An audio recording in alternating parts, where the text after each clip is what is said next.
akalain nyo guys? High blood daw ako.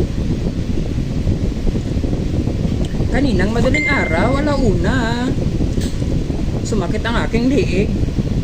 Tapos, parang masusuka ako. Hindi naman ako buntis.